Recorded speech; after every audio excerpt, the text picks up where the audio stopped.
Okay. Chapter 8. Ironically, I dropped off to sleep instantly that night. Perhaps it was because all of the tensions were too close to the surface again. Falling asleep quickly, whenever you have the chance, is the third thing you learn in the army. The first thing you learn is to keep your mouth shut and let the sergeants blunt their teeth on the people who can't. The second thing is to never pass up a chance to piss. I only woke up once, when I fancied I heard a cry. It sounded like a male voice, deep and hoarse. I bolted upright in the bed, grabbing for my pistol, but did not hear anything. Battle nerves, I told myself. After the day I'd had, perhaps it was no wonder. I listened carefully, and just as I was thinking of getting up and prowling about, I heard Angus snore in the next room.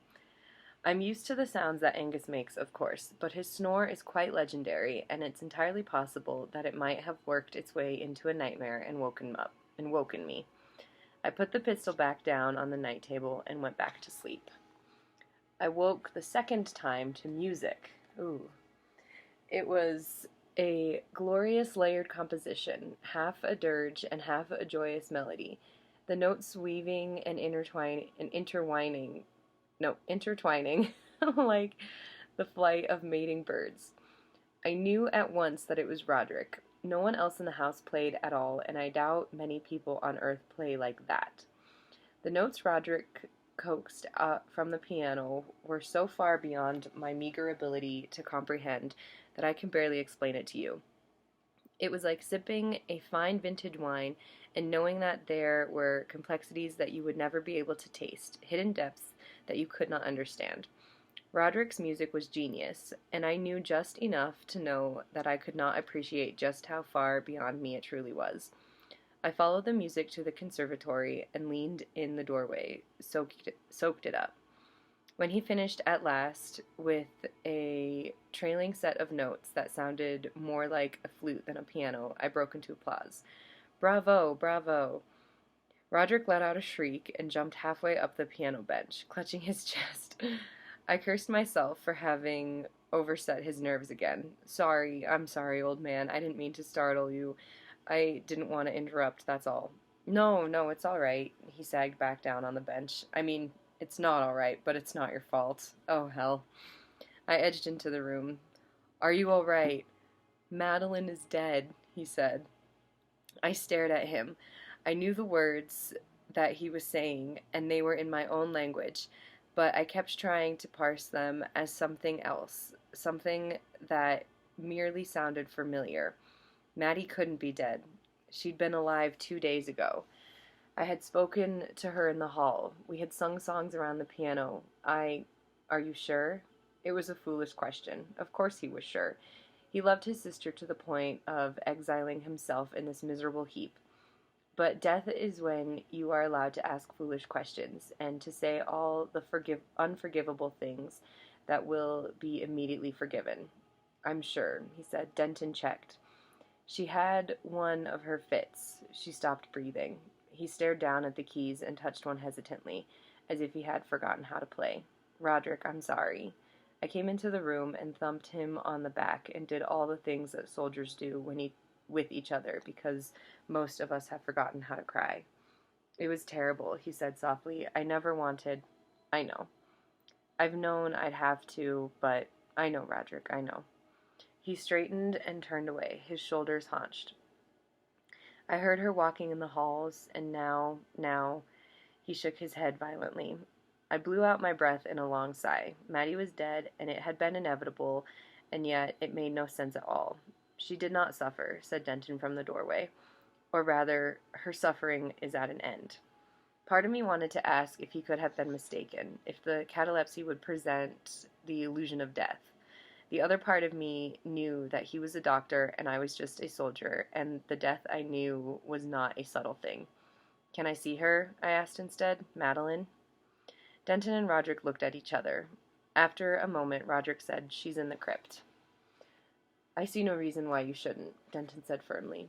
Yes, he said. Yes, of course. I'll get a lamp. The crypt was a long and winding way down narrow stone steps in the back of the house. The cold damp became an active chill, and yet the air seemed somehow drier as we reached the bottom, as if we had burrowed beneath the clammy air that held the house in its grip. I did not realize that the crypt was beneath the house itself, I said as we walked. The ground here is hard to dig, said Roderick simply. They blasted it to make the cellars. It was easier. I expect to add the crypt as well. Like a church. He grunted. The stairs down only reinforced my opinion, though, carved as they were with Gothic ornament. The old lords of Usher had no interest in simplicity. The door itself was another one of the pointed arched doors, made of ancient wood, locked and barred. Oh boy. Roderick handed Denton the lamp and pulled the bar out of its sockets with the strength that belied the frailness of his arms. He set it down and we stepped inside the crypt. Cold. It was cold. A long, rough-hewn corridor led away, presumably deeper into the crypt, but the chamber we stood in held a single stone slab, carved with crosses and procession of mourners. Madeline lay under a shroud, faceless and featureless. Roderick stood over her protectively, his whole body bristling. I had thought to approach more closely, to look on Maddie's face one last time, but Roderick looked so forbidding that I refrained. Really, what good would it do? Have you not seen enough bodies in your time? Maybe it helps other people, but it's just one more face to haunt your dreams. I went to one knee and prayed instead, the Lord's Prayer, dredged up from some long-ago memory of church services. When I was done, Denton waited for a moment, then touched my arm and ushered me away from the crypt and the slime-white form on the slab. It came to me, as we made our way up the stairs, that anyone could have been under that shroud. I could not tell that it was Maddie. I could not tell that it was anything human at all. Roderick was so jumpy at dinner that he very nearly set me off. He kept jerking upright and looking over his shoulder, as if an enemy was going to emerge from the paneling and go for his back. Steady on, old fellow, I said. You're going to have me driving under the table at this rate. Or you're going to have me diving under the table at this rate. I hear the worms, he muttered. Soon they'll start on her, unless they don't. I told myself that it wasn't my sister and I had no damn business being offended. Roderick stopped jumping, but began to wring his hands together. He had pale, long-fingered hands, but the way he scrubbed them, one over the other, began to redden them. I eyed this warily, but at least it didn't make me want to dive for cover. Denton ate methodically through the food in front of him, not speaking. What he thought, I couldn't guess. I ended up in the library after dinner, accompanied by my second bottle of Livret. It was terrible, but a hangover seemed like a great idea. Headache is always preferable to heartache, and if you're focusing on not throwing up, you aren't thinking about how friends of your youth are dying around you. I didn't know why Maddie's death hit me so hard. I saw the Ushers a few times a season growing up, and that was all. I could not say with any honesty that I thought of them often before receiving Maddie's letter. Perhaps this miserable place had weighed down my spirit and left me vulnerable. Perhaps it was simply that she was the first person of my age to die of illness, instead of in the jagged teeth of the war. I slugged back the Livret straight from the bottle. My throat no longer burned, but the syrupy taste still made the hinge of my jaw ache. The room stank of moldy leather and the death of books, but I could no longer smell anything but Livret. Angus found me eventually. He stoppered the bottle and pried me out of the chair. Come on, child, he said. I'm too old to carry you. Feet forward. I muttered something about letting me lie on the floor with my booze and my grief. March, Angus barked, and my hind brain took over, pointing me in the correct direction, and marched. I felt like hammered shit in the morning, of course. That was the point. The thought of food was nauseating, but if I didn't eat, everything was going to be a lot worse. I splashed water on my face, then braced myself on my hands, staring into the basin. Did it come from the tarn? Christ's blood, maybe I was better off with liver after all. One of the few things I learned from the Brits who served with me was that if you're feeling dreadful, it helps to dress well. I dragged on fresh clothes. My tongue felt like it needed a shave. Angus gave in, looked at me, grunted, and handed me my boots, which had been freshly polished. Don't say it, I muttered. He gripped my shoulder briefly, but didn't utter a word. I shoved my feet in the boots and went to breakfast. My hand was halfway to the knob when I heard Roderick say, I heard her knocking last night. Oh my god, I heard her knocking last night. Denton said something too quietly for me to hear. On the door of the crypt, said Roderick, trying to get out. Oh my god, it can't have been though, can it? She's dead. She's really dead, isn't she? Of course she is, I said, pushing the door open. Your nerves are shot, and who can blame you? I looked to Denton for confirmation. Yes, of course, he said, only nerves. Yes, said Roderick, of course. You must think me quite mad, Easton. Not at all. Nevero ste gier. We've all got it. It'd be more extraordinary if you weren't overset. He began wringing his hands together again. His knuckles were so red that they looked as if they might start bleeding. For God's sake, leave off, man, I said wearily. You're like Lady Macbeth. Out, out, damned spot. Roderick let out a yelp like a kicked dog and stared at me with huge eyes. I immediately felt guilty. Sorry, Roderick, it's just everything. I sat back. Why don't we leave? Go to Paris. It'll be good for you. No, he cried, almost a shout. No, He swallowed, his throat bobbing. No, I can't. Not until his voice shrank. Not yet, he whispered finally, and fled the table. Think about it, I called after him, looking over at Denton. I wish you'd help me convince him. He won't go yet, said Denton. You should probably go, though. This is no place for decent folk. When do you think Roderick might be willing to travel? Not for a time, he said. Not until he's, certain that his sister has been properly laid to rest. I rested my elbows on the table and my face in my hands. Damnable foolishness, I said. The dead are dead. They don't care. They don't fear ghosts in Galicia? He asked. I could hear the edge of a smile in his voice, and also what that smile was costing him. No, we're as superstitious as anyone else, I admitted. Someone must sit with the body for 3 days to make sure that wandering spirits don't take possession of the flesh. But I don't believe the dead actually care about those things. He dropped his hands. Or I dropped my hands. Come now, doctor. How many deaths have you seen? And has any one of them ever returned to complain about how they were laid out? Not one, he admitted. Still, I would not look for Roderick to leave just yet. Not until he is certain. Certain of what? That the dead don't walk, said Denton, closing his lips over his teeth and refusing to say anything more. The dead don't walk. The thought beat in my brain like a fragment of song and rang in my ears on an endless loop. I even flexed my jaw in exactly the right way to trigger a bout of tinnitus. But as soon as it passed, the words were there again. The dead don't walk. The dead don't walk. But they don't. I had missed my shot at the hare. It was certainly dead by now, bled out somewhere, or a fox had come along and finished the job, or a weasel, or a hawk. I didn't know the local predators, but presumably they were the same as in Galicia. A loose dog, a cat from the village. There were no cats in the usher house. You get a cat from the rats. Or you get a cat for the rats, I thought, and there are no rats either.